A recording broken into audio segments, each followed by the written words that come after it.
My name is Dr. Andy. I'll be your host this evening for Poetry Night. We meet here every first and third Thursday, all through the year, to celebrate poetry. And this is National Poetry Month. How about that? We've got 3 great poets on the docket this evening. Poetry Night comes in 3 parts. So it makes sense that we have 3 poets. Part number 1 will be our featured poets. Part number 2 will be the open mic portion of the program, where a number of you will perform something. Last I checked, there was still a spot left on the open mic list. So if you're trying to gather up your courage, you can do something with your courage yet. And then part 3 is the after party. If you're 21 or older, you'll be led into De Vere's Irish Pub, 217 E Street, where we will gather in the snug and make some new friends or solidify existing friendships, whatever the case may be. And I hope you all will join us for that. Last time I had so much fun at the after party that I was thinking of just renaming the whole poetry series the After Party Poetry Series. But I didn't know if I'd get the same support from University of California, Davis that I would if it were just Poetry Night. Then I remembered I get no support from UC Davis. And this is my poetry series. I can do what I want. Nevertheless, I'm going to meet with a committee. And we'll see what we decide. Speaking of committees, we have a number of new interns joining us this week. They've helped with the programs, with the setup of the chairs, with the bringing down of the tables so that we would have some place to put the foodstuffs and the merchandise. Let's take a moment to recognize our new interns, UC Davis undergraduates.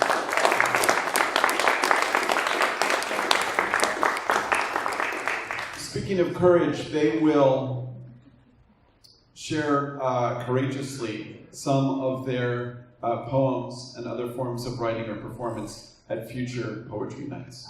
So I hope that you will keep coming back on the 2nd of May and the 16th of May. I'll say more about those events before I introduce our open mic performers. You know, I'm always filled with regret when I introduce a poet and she doesn't have a separate stage name. Luckily, all of our poets have stage names this evening, so my regret is quickly dissipating. Angela James, Aranea, is that how you pronounce that? Aranea. Angela James is here. She's a poet, she's a storyteller, she's the author of the collections Personally, Random Pieces and Words, which are available on the merchandise table, and the CD Echo in the Bone, which features several of her poetry pieces as well as her singing. With her will be Lynn Stevenson Grellas, who holds the record for the most syllables in a poetry night performer. Her secret name is Secretpoet. I've just outed her. She's the author of 6 full-length collections of poetry and numerous chapbooks. And her chapbook, Before I Go to Sleep, won the Red Ochre Chapbook Contest.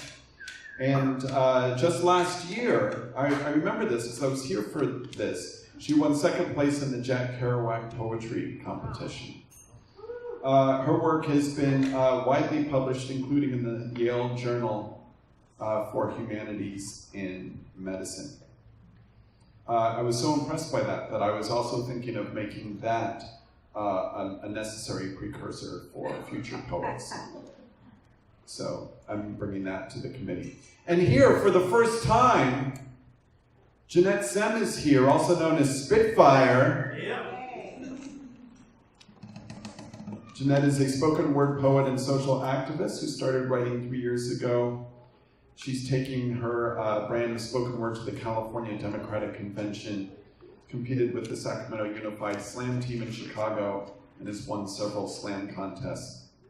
I'm so pleased to have all three of these poets here tonight with Mark Tilson on guitar. It's a special evening of poetry overturned. Ladies and gentlemen, here they are, our featured poets.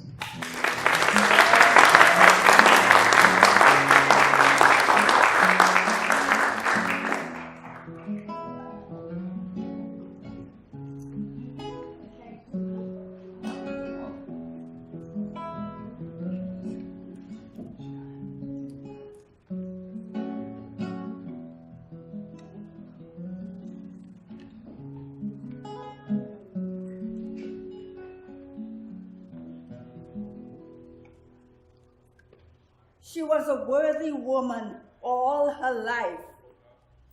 Husbands at the church door, she had a 5. And thrice, had she been to Jerusalem, she had crossed many a strange trim. And that, ladies and gentlemen, is the introduction of the wife of Bach, a woman who has been immortalized in poetry for over, I have to count, 1500, 16, 17, 18, 19, 600, almost as long as the Notre Dame Church. Yes, yeah. But who was this woman? Well, she was a fictional character, but so much has been written about her over the years. People say that, oh, she was a whore. Well, that may be so, but she was very honest about her life, what she liked: sex, money, men. She liked to travel. She was an anomaly in her day, a single woman, well, a widow, just traveling the world as they knew it then. This woman, I say in today's parlance, she was a badass woman. Yeah, really, you know? And she worried about things like all we women do. She worried about her 5th husband. He was a youngster. He was 20, and she was 40. She was a cougar. And she worried about that. But she made no bones about the things that she enjoyed. She enjoyed life to the fullest. And she refused to be boxed in by religion. She came up with arguments against the things that they said she should not do. I mean, some of them was kind of based on fallacious reasoning, but, you know, she questioned stuff. And like that woman today, I say in poetry, don't fence me in. I want to be like that badass woman. I said, don't fence me in to try to break my spirit. I will escape. I want to be free to think, to explore, to create. Don't fence me in. To attain that vision lurking beyond the horizon, I will escape. Taboos and convention plot to keep me from gain. Don't fence me in. I struggle to break the bonds of placid orthodoxy, and I will escape. Suffocation is the price of conformity. Breath seeds creativity. Don't fence me in, because I will escape.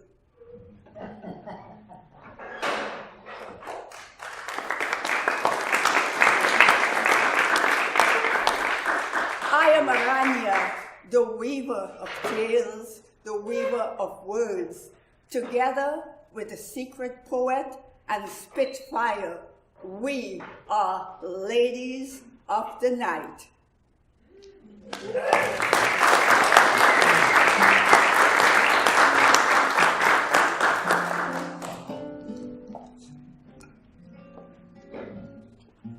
Hello everyone, I'm Secretpoet, and I've been described as a poet of the personal. I read something that Billy Collins wrote recently saying, writing poetry is like keeping a diary you want people to read, and that's kind of how I write. I write about family and my life and love and social events and all sorts of things. So the first poem I'd like to start with is a poem that sort of celebrates my husband, actually, who's a cancer survivor. I suppose it celebrates all cancer survivors. He's been in remission for 8 years. And I hope I don't offend anybody with this poem, but it's called The Wife Examines Her Husband's Genitals After Prostate Surgery. He used to sling his penis over one arm, and that's an exaggeration.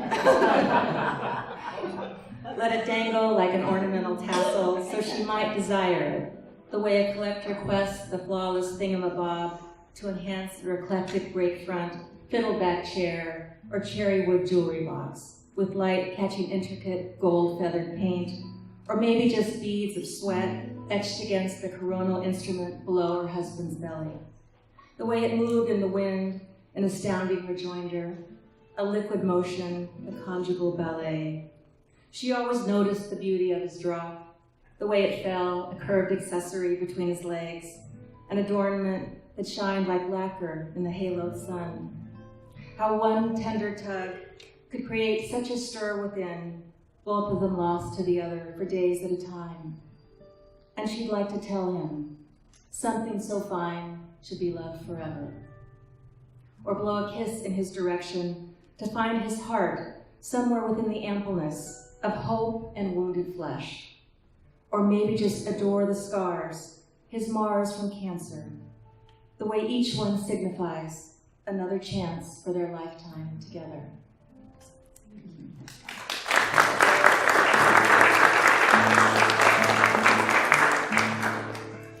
Well, I grew up in a household of boys, 3 brothers, and I was the oldest girl. And one of the pastimes we had was catching frogs. So this is called Down by the Creek. Down by the creek, where the tadpoles breed, I used to kneel bare-kneed on the long green grass with my brother catching red-legged frogs. We'd run our mischievous hands through shallow, swampy waters, using an upward, sweeping motion, swirling them around, making a rolling current, and scooping cupfuls of murky liquid between our palms. We'd raise them towards the heavens, as though we were in morning chapel, waiting for the placement of a perfect wafer. Sometimes they'd hide under a downed tree or a cluster of moist leaves in the marshy root tangles below, yet they were no match for our Mark Twain hearts with their slow swimming breaststroke through a cattail thicket. I dreamt someday we'd give a tiny flourish at the Calaveras Fair with our own leaping frog named Webster. How my brother would grin with delight every time he caught another, his bounty twice my paltry take. He'd glow as bright as the swollen sun, for once again he topped my game. But oh, dear brother, even now, the best part is knowing I let you catch them all.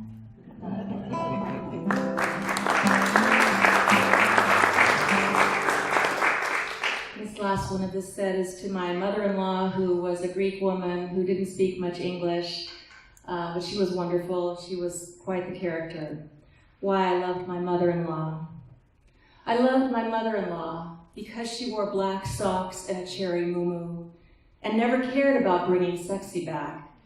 And when she needed extra light to see and a nurse to dress her, sons to pay bills, when her heart was failing with everything else in her 90-year-old body, after her prized tomato patch had long been dead, smothered beneath the weather-worn satellite dish, the only sculpture she cherished in a backyard of weeds, now growing rampant, where renegade foxes pilfered through bramble and snacked on her mysterious missing chickens.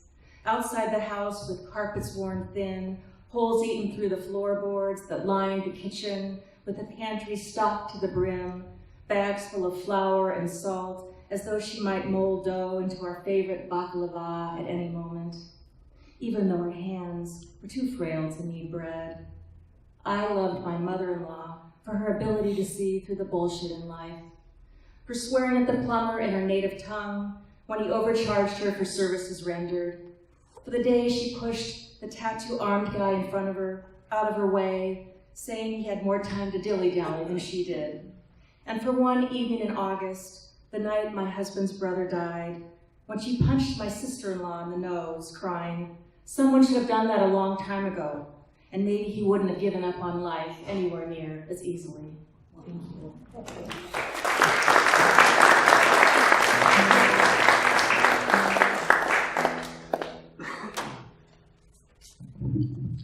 Hello, everyone. So my name is Jeanette Sem, aka Spitfire, or J-Ro is what I go by when I slam. Most of my pieces revolve around social justice, self-love, love, and all the things in between. So this first one is called Broken Hearted Revolution.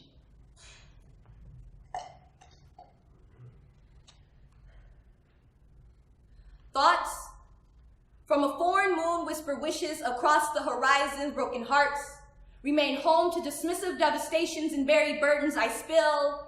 Prayers in palm feed, reflection, remorseful beauty in coffee beans build. Smile composed of silent screams and expendable nights I hide all selves in sunset.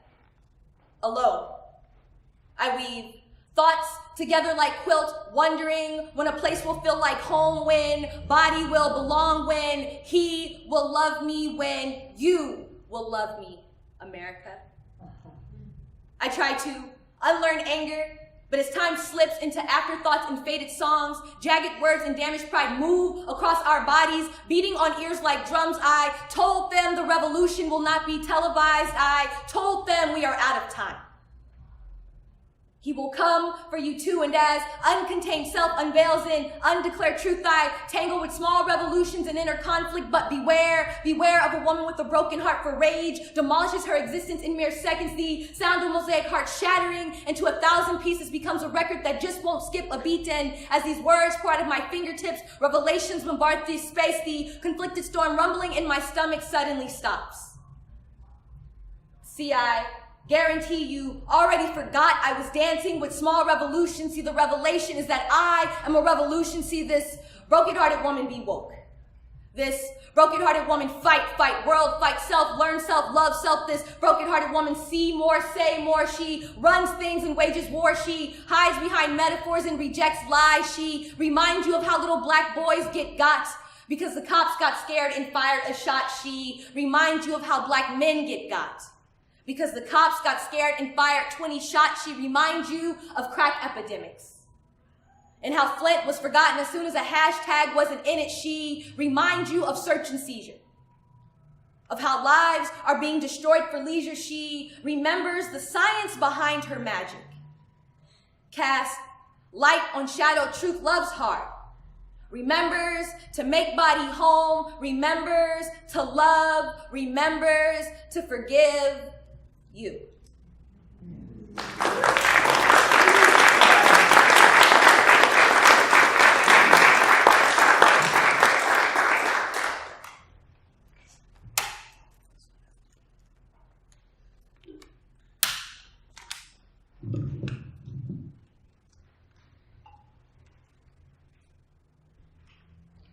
Fiery truth radiates rage that dances like rain and moves like conjured spirit. A sky full of anger summons sharp tongues, heartache raves beneath the morbid sky, consuming jasper thoughts, carrying a conversation in which I will break. I speak to a God whom they say looks nothing like me. Still, I know better than to hold on to fallen stars and vacant promises. Still, I am reminded of doubt. Still, I know doubt is merely a woman's wisdom pleading for forgiveness, and that second thoughts are simply swallowed words trying to escape confinement, and that hope shouldn't be carried so high or even at all. So instead, I melt into quicksand records. Retreat to darkness, find home where black be, the absorption of all light be, everything good be, safe haven be, confessional and testimonial be, rooted in all things full and lovely. I recreate sanity with wildest parts of hurricane and calmest violin, build body back up like skyscraper, move like Mack truck and ballerina simultaneously, and then I remember. I remember to avoid alluring smiles that escape in the wind, to question thieves whom only lust after my magic, to disregard wolves disguised in sheep's clothing. I pour words thick like honey over scars from civilian life, whisper small declarations into empty space, converse with reflection, wait for love to conduct itself at full capacity, wait for time to stand still, but seconds collide into minutes and minutes into hours, and hours devour days in the most savage way. So I remain captive behind metaphors, cloak pain and sweetest smile in random acts of kindness in hopes of evading self-destruction, attempt to love me the way I love others, and on my best days I do. But on my worst days, I can't, so I apologize and apologize and apologize. I apologize until it becomes a ritualistic, a daily routine, I suppose. I suppose this poem is just a pretty way to say love has always been a traitorous quest, has never been ally, has always been an obstacle to overcome, has never been simple, always subconsciously mimicking a past life, dressing mistakes in deja vu, embellishing embroidery with stitched lips and unsent text messages. I suppose this poem is really my declaration. Is me standing here telling you I love you, and although you molded me into a figment of your imagination, I am still here waiting to be realized. Did I mention I love you? I'm not perfect. I often talk too much and cry too hard, but I love you. And on your worst days, you remember to forget that, but on your best days, you let me, and I remember us. Did I mention I love you?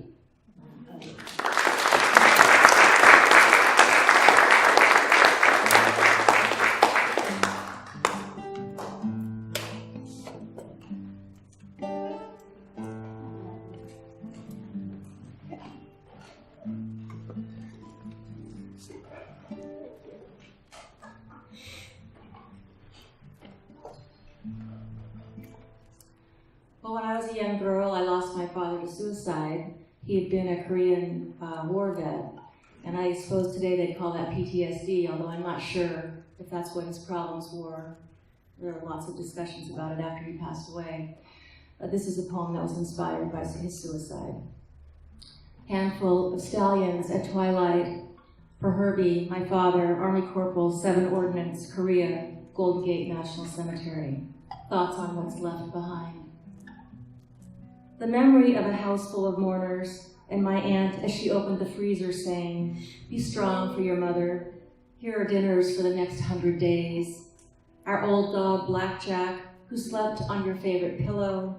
The 2 years he napped there as if you'd come home, then died in the loneness of waiting. I still remember the hollow of your eyes, how shadows lurked through a haze of brown. What voice must have said, 'There's no more happiness. Surrender and take this handful of pills.' They say heroes die in the battle. Do some face the enemy once they come home? And where are your medals, your ribbons of honor for winning a war? Here, this souvenir, this gathering of stars, this American flag that covered your casket while the buglers played the day you were buried to the sound of taps.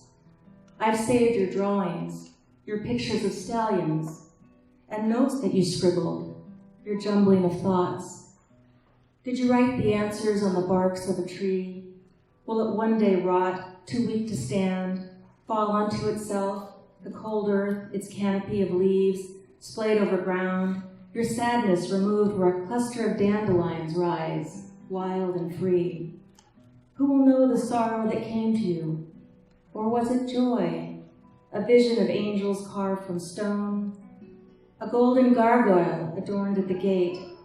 When I found you, your cheek still kissable, skin the shade of water and sleep, but too much time had passed to save you. What life is so eclipsed by grief, death becomes a wanted thing? Was your last good night an escape or an apology? Did you see an opening through a pinhole in sky, a path beyond dark to moonlight? Maybe you hoped someday I'd follow. Was death so sweet a promise no daughter could call you back? In my dreams, your horse gallops on the meadow, the one you drew from a black and white sketch. Sometimes you're the rider, and sometimes there's just a horse.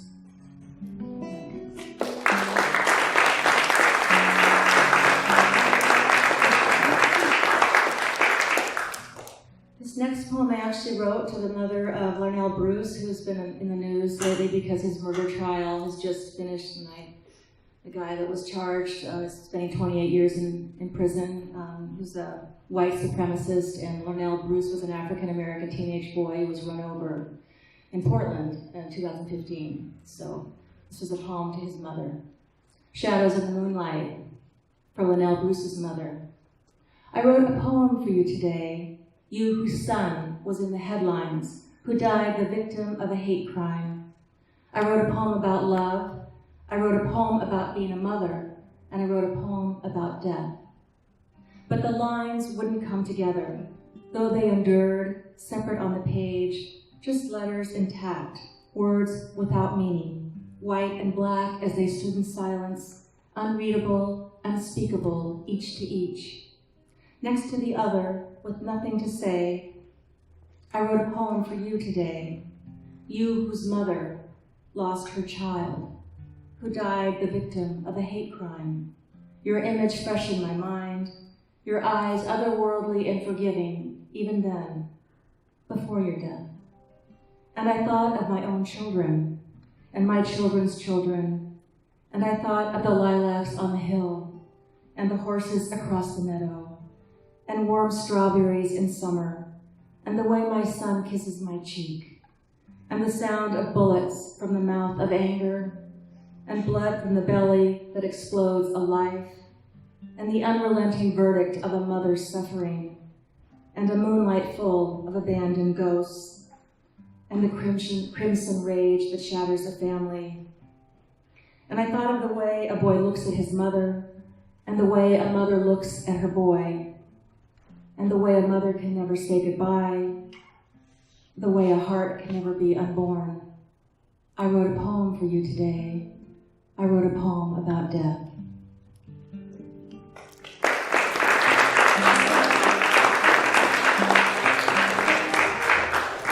Thank you. And on a little lighter note, this is a poem I wrote for my own daughter, who, when she was young, who's now graduating from UC Davis this year. So, yay. Before I go to sleep. What she doesn't know is the way I've become my mother, when I brush her shoulder-length locks and kiss her swooping lashes. We go back and forth with choosing her dolly's daily dress, but she is my doll, and I marvel at her without ever saying. When she's asleep, I genuflect beside her, as if I'd earned a holy place. Yet there's no cathedral's dome, only a small ceiling light. I place my head against the edge of her quilted comforter and hold my breath to eavesdrop as she breathes in a day of flowers, hopscotch, and arithmetic. There's a taste of ginger in the room, a scent of honeysuckle in the air, and I want to wake her just to say thank you.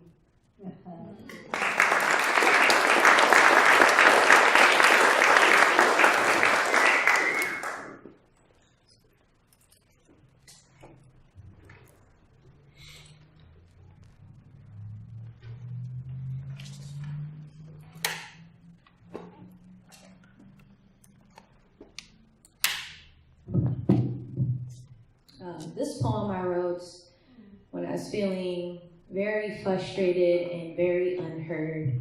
It's a really frustrating feeling, so this is what came out of that.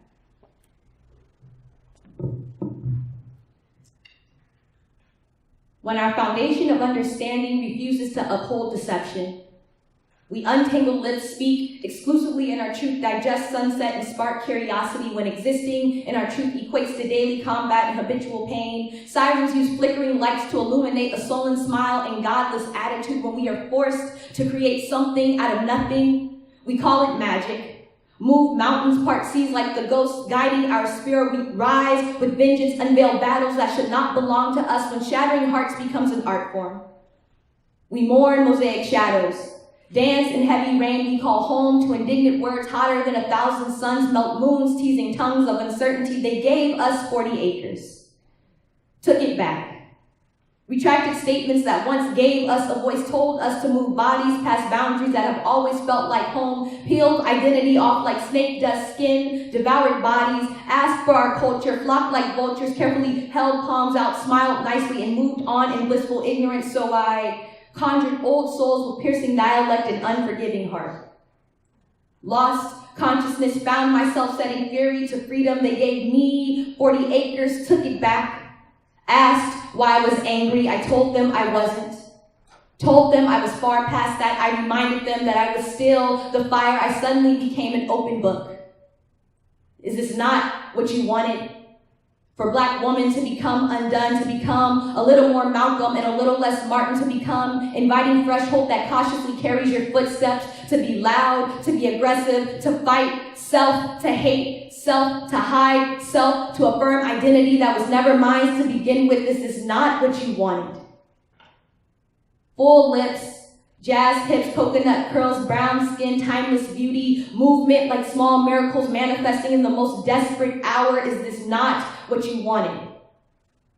For me, Black woman, to inherit hollowness, to inhale hate. Truth is, my body be the epitome of alchemy. Truth is, we never wanted your 40 acres, only our voice, only our respect, only our dignity, only to matter, only everything you've ever taken from us. Truth is, we never wanted your 40 acres. They were never yours to begin with.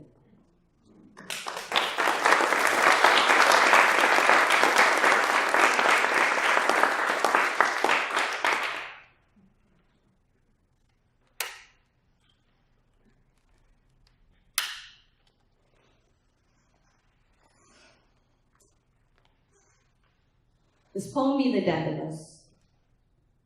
Be the morning of twinkling stars and flickering hopes. Be the indoctrination of pain and shipwrecked hearts. Or maybe this poem is a coded confession.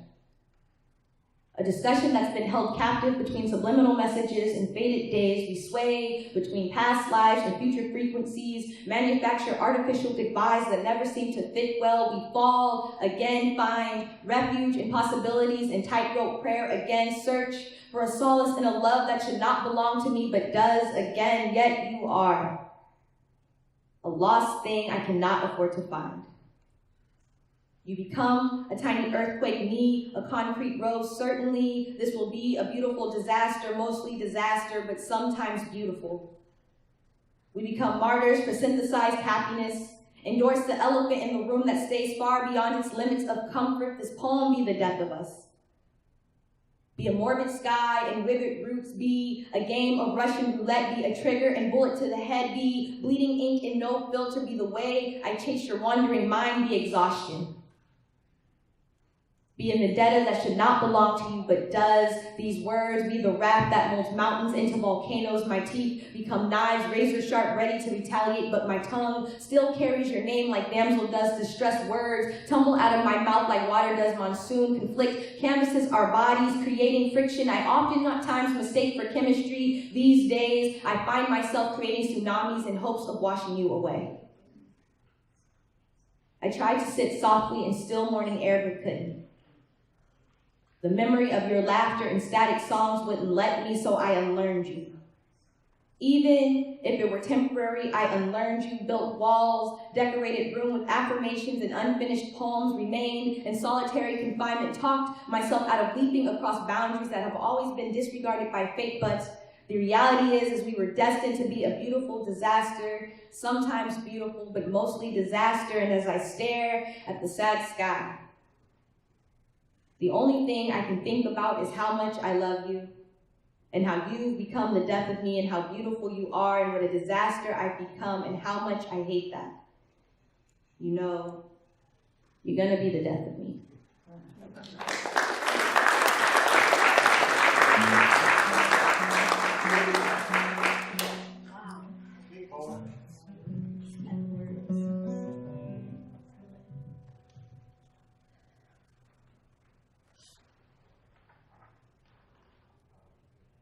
She is composed of obsidian hips, onyx hands, salty tears, and bloodshot eyes. She accentuates grace with her mother's mosaic heart and her father's crown. And as insomnia clinches to its infancy, the night sky cradles indignant thoughts, transient words dance across still air, the twinkling stars nesting in the night embrace black rage.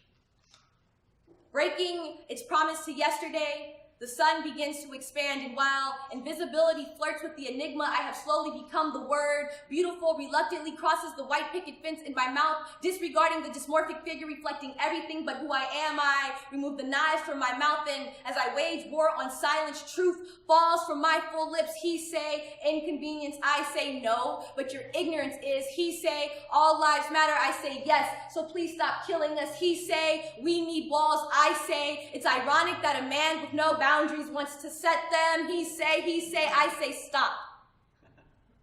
And as words stagger across the hollow space between us, I began to profess the American dream.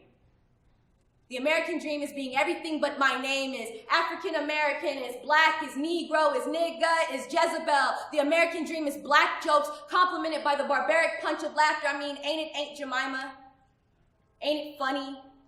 Ain't my hands up? Ain't I following directions? Ain't I enough? Ain't it hurtful? Ain't it so hurtful? The American dream is anger.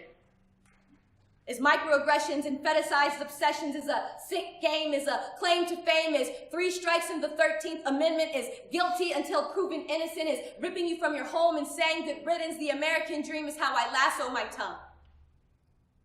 How I rope in hatred and invite misery into my body. The American dream is the effort it takes to convince yourself you are worthy of love. The American dream is expected devastation. Is head pats and degradation, is Kardashian appropriation, is introducing children to separation. The American dream is real. Cannot be make-believe. Welcome. Welcome to America.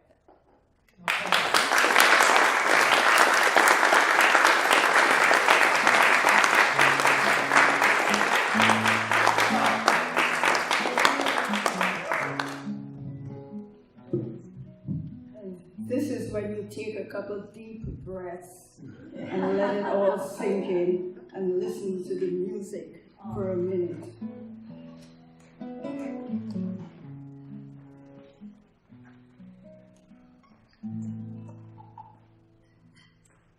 So we've heard of rage, redemption, and frustration. We've heard those personal secrets. And we all have them. Maybe that's why the wife of God goes on these pilgrimages. And this one pilgrimage was to Canterbury. And they're all supposed to tell a story. And her story was a pretty strange one, very appropriate in today's age. She says there was this knight in King Arthur's time, and he did something really, really bad. He raped a woman. So you can see, even back then, it was known. And the king says, oh, off with your head. But the queen and her ladies interceded and says, let us be the ones. Give us a chance to set what is the most appropriate punishment for him. So they came up with a question. They called the knight and they says, we'll give you this question. You go out, you have 1 year in which to come back here and give us the answer. And if it's the incorrect answer, off with your head. And if it's the right answer, your life will be spared. So the knight took off and he traveled far and wide. And he asked this question. And every place he went, he got a different answer to the question. So the year was drawing nigh, and he had to go back to the court. And on his way there, going through the woods, because, there was no interstate 80 then, going through the woods, he saw a whole bunch of cute young things dancing. And as he walks up to them, they disappear. Well, remember, this is in King Arthur's time. But in their stead, there is an old woman. She's old and she's ugly And in today's parlance, you'll say she is fugly. But he goes up to her and she says, I will give you the answer to your question, but in return, after you answer it correctly, you must give me what I asked for. And of course the knight said, yeah, I'm ready. They go to court, and he goes before the queen and the ladies, and she says, what is the answer to the question? And the question was, what do women want? Now, what women wanted back in 1300s and what women want now, some of it is the same, some of it is different. But he gave the correct answer and his life was spared. And then this old hag says, okay, I'm ready for payment. You need to marry me. And he said, oh no. And the queen says, a deal is a deal. So he had to marry this woman.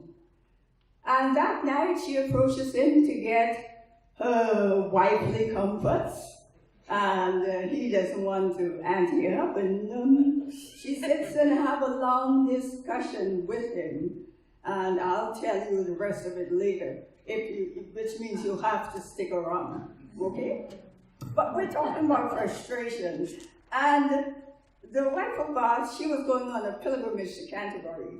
And sometimes we look around, we get a little bit confused about who we are. I know I do get confused because sometimes I'm black, sometimes I'm a Negro, sometimes I'm African American, sometimes I'm even white. So, you know, it's really confusing. So, my identity crisis. The fish fake smiled at me, said even though I swam in the sea, I was not of the same ilk as he. So I sprouted wings and took to the air, where the birds lauded my gracious flight. Then later that night, ejected me from their roosting branch into a barrel packed tight with bodies shiny red and dead to any delight. I clawed and crawled my way out of that odoriferous brine to continue for my place, my haven. And sometimes we keep looking. And I kept looking. I wanted water. You know, water, life. I went to the river, but the river was dry. I looked right down to the darkened sky. Oh, where is home? Where do the waters run clear? I do not know my way from here. I wanted. I saw water, murky brown, stinking, slow moving, a river of despair. Denial. That's not what I wanted. I wanted water. Cold, wet, refreshing, replenishing, rejuvenating, perfect for a summer's day, life. I wanted to see water, ducks, geese, eating Quaker oats tossed from the boat. Enchanting. I thought of water, salty, warm, reflecting the sun, soothing mind and body, relaxing. At last I found it. Water, river, sea, speaking to me in tongues so sublime. Poetry. But when you find poetry, you find all kinds of stuff, and you find ways to express your frustration and everything else. You find ways to express your frustration with love affairs gone bad. Yeah, I hear a giggle. You know, we're all grown in here. We've all had some of those, right? Except Dr. Andy. Okay. So, I'll tell you about it. I was blue this morning, and I'm gonna be blue tonight. It even makes you sing. That's what poetry does to you. But what's a song but a poem set to music? I was blue this morning, and I'm gonna be blue tonight.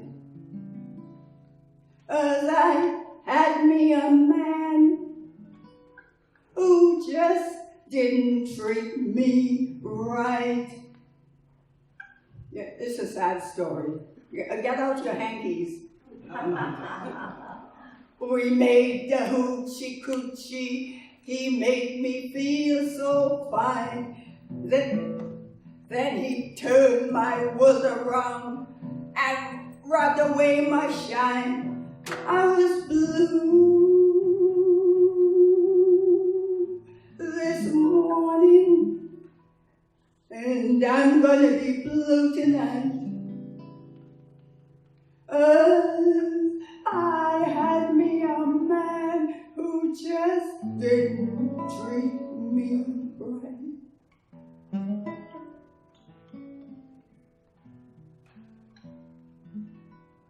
He said he didn't love me. I was just a passing flame. His wife and his family were the most important things. Oh, I was blue this morning, and I'm gonna be blue tonight. 'Cause I had me a man who didn't treat two women right.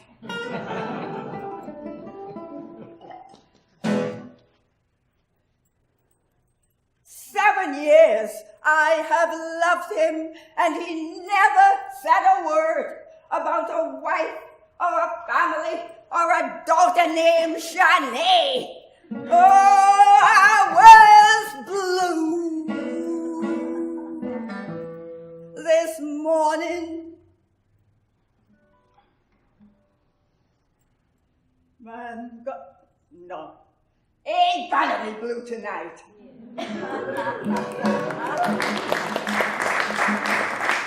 I was blue this morning, and I ain't gonna be blue tonight. 'Cause that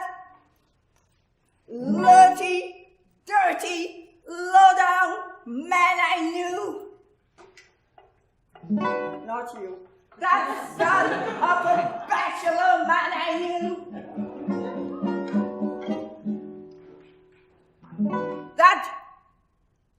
dog is too good a name for him. I gotta find something else. But anyway, that dirty, low-down, cheating, son of a gun, son of a bachelor, son of everything bad man I knew is going to have to fight for his life.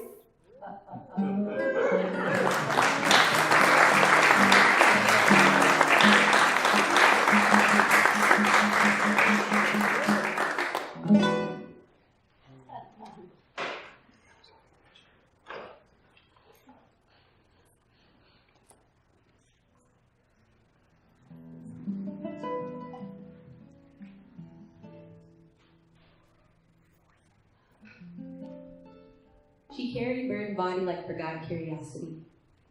Entertained lightning bolts with holy thoughts and sentiments of goodbye to God's earlobe in every night. Before insomnia kicked in, before green novocaine vanished into thin air, she bent, knees pressed, pretty palms together, prayed for forgotten days of designated self-destruction for her. Self-love was a mere recollection of the good days that once tripped over each other. Was a mirage that could only be lusted after but never realized, so she spoke until words once lost in translation became unbound, until loving self didn't feel like a foreign concept, until loving self didn't feel like an act of defiance. And if I am being quite honest, beauty still feels like vacation. Has never felt like home. I've not yet learned to recognize my own elegance. I still harness smiles the way roses captivate caskets, painfully perfected to appear pretty. Drop dead, gorgeous, even woman. Never noticed, but always needed. Never enough, yet always the exception to the rule. Must sit up straight, stand tall, press kink at a pair. Must sit in silence, for she need not take liberties with loose lips, woman. Must face front line and bend spine. Must be security, but never secure. Must endure, must endure, must endure. And if I am being quite honest, I fear hope's elusiveness. I've not yet learned to trust love, for love has always been a rebel in search of its origins, in search of smoldering epiphanies or even daydreams. Woman had to be subtle sand in time continuum, had to recollect quicksand millennium, had to carefully contemplate every moment as if the future did not exist, as if the past would continue to be relived, and it was, and it was, and it was, and I broke, and I broke, and I broke. Woman had to learn how to be a beast. Had to learn to unfold horizons and recall divine glory, had to learn to be street lights and wonder, had to learn to be rose, not casket. Had to learn to grind bones into powder and inspect identity, had to learn to celebrate small victories, like smiling, or breathing, or being here.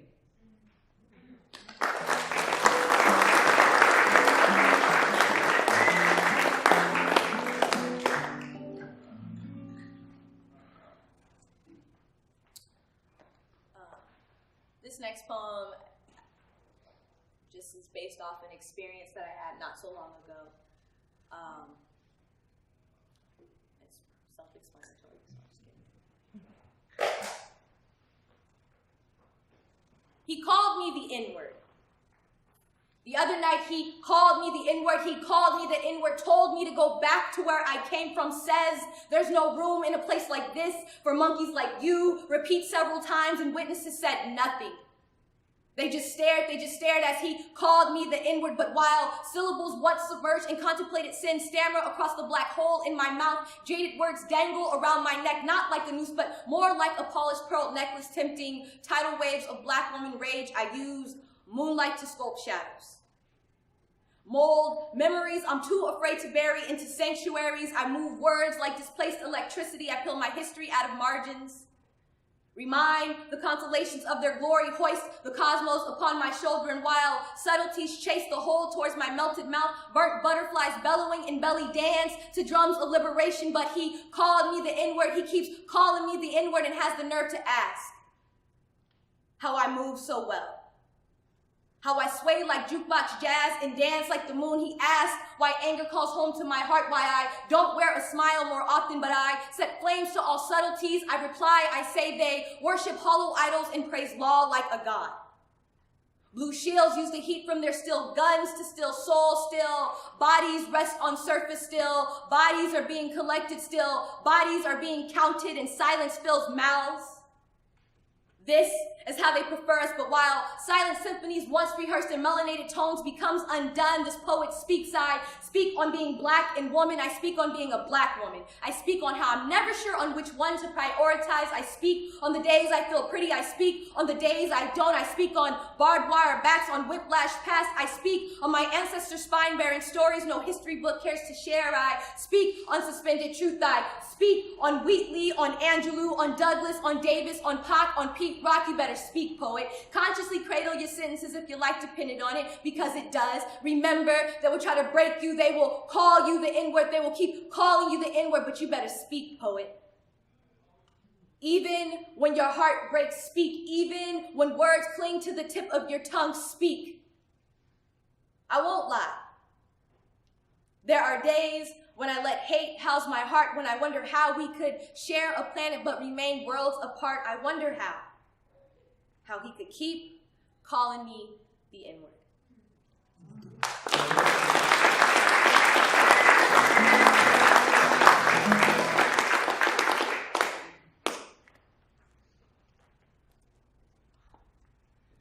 Now a poem of gratitude.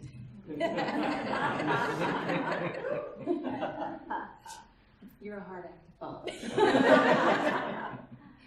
Little prayers.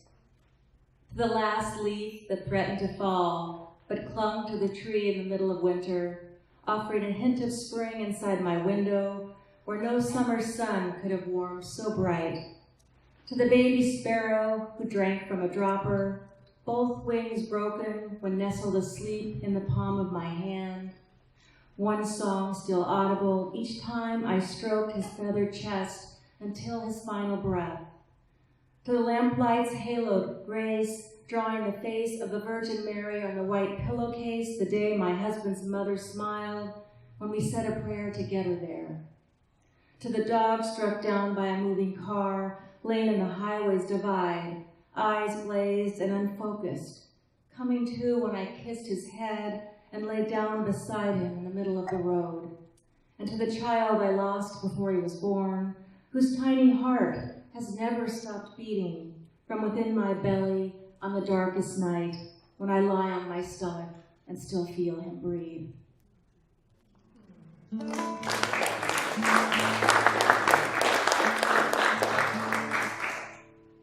Angela's poem. What this poem wants. This poem wants to be as memorable as a last poem. It wants to push through the stereotype of what poems do.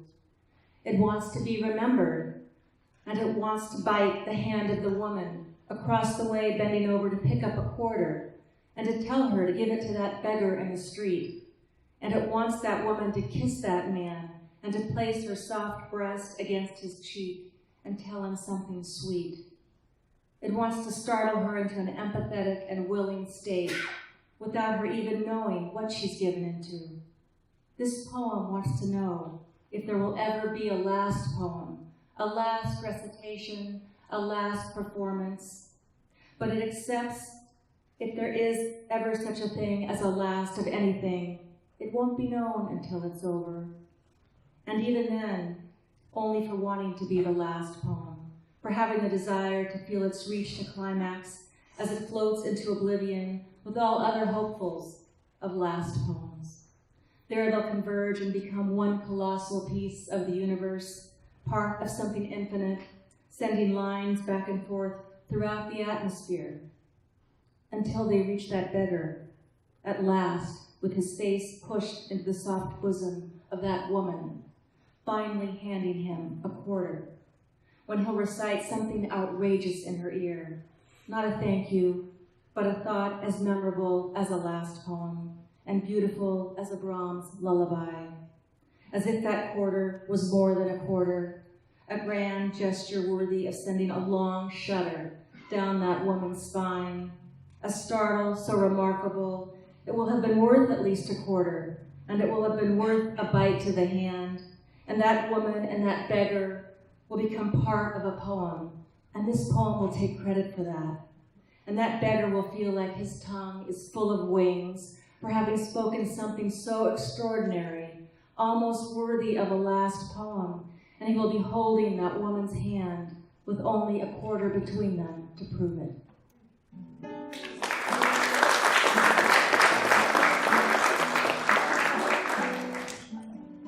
Okay, that wasn't the last poem, but yeah. So if you signed up for the open mic, you might take yourself off. But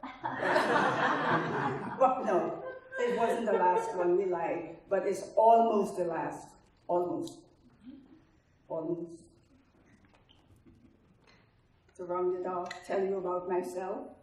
Loved my neighbor, lived with myself, flown a plane with nobody else, written poems, sung a song, danced all night till morning come, tickled babies, fed the poor, peddled causes door to door, walked a mile in shoes not mine, grit my teeth to the finishing line, set my sights on something more, paid the price, even the score, made my bed, then had to lie to save my skin, unable to justify.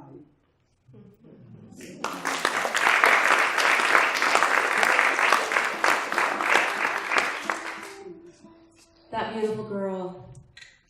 Just once, I wanted to be that girl, the one who everyone scorned.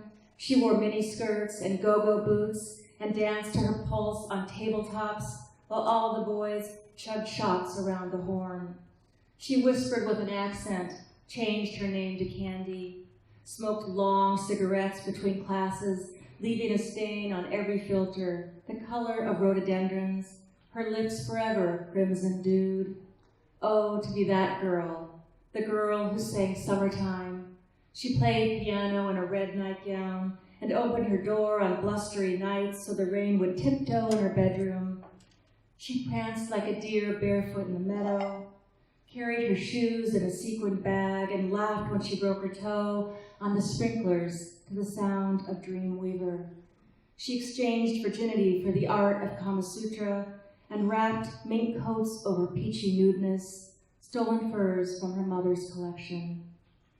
That girl laughed like a purring cat, her head tipped back for her murmuring throat, then sauntered around with her slinky step like a sultry odalisque. She basked naked at the bedroom window, the sun rolling between her breasts, the light casting a pink glow as if one ray might boomerang back like a curved missile, sending a lost boy to vaporize through glass. An offering, a lamb willing for the sacrifice, for the one-time experience of this eccentric love goddess maiden.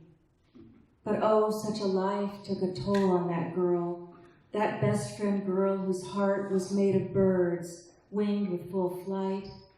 They say she died last year, but no one told me.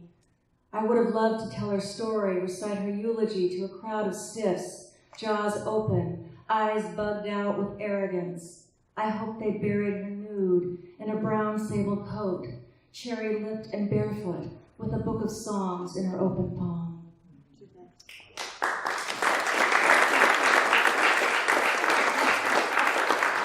To the women who hold on to courage long enough to feel beautiful, you are enough. You are composed of small revolutions. You are full moon swallowing the waves of hesitant self, and as the sunlight breaks its promise to the night, you awake.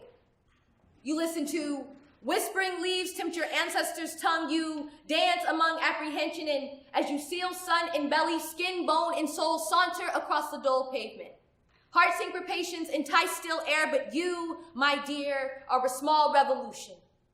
Tell them you are the intersection of grace and pain. Tell them you are tired of dwelling in a past life. Tell them you know fourth graders that cannot read or write. Tell them the cop said it makes the arrest easier if he cannot read his rights. Tell them you are concrete words and bruised lips. Tell them you are the consequence of honesty. Tell them you are not the dark metaphor composed of despair. Tell them you are not the ashes of the phoenix. Tell them you are the holy fire. Tell them you are angry. Tell them as sun rays cascade over the day, burning a million shades of gray, miracles house your body. Tell them you are woman. Tell them to be woman is to cross legs with grace while bearing the burdens of life. It's to conceal the 19th Amendment in womb. Is to be taught how to swallow tongue like finest delicacy. Is to listen. It's to sit in silence. It's to know that at any moment the rights to my body could configure the outline of a question mark. To be woman is to be marked by measurements. It's to present rejection in the form of flattery. Is to pray you do not become his prey. Is to resist the systemic noose. Is to be slut-shamed and called loose. But I mean, doesn't that make me a woman? To be wedged between arbitrary and absolute, but you, my dear, are a small revolution. You are untamed kinks in cocoa butter skin. You are unconditioned cuticles and perfected flaws. You are wonder wrapped around withered truth. You are weeping willow casting its shade on summer days. You are persuasive melodies and cross-rhythm thighs. You are morning dew clinging to rose leaves and thorns. Tell them you matter. Tell them you matter. Tell them you are phenomenally woman.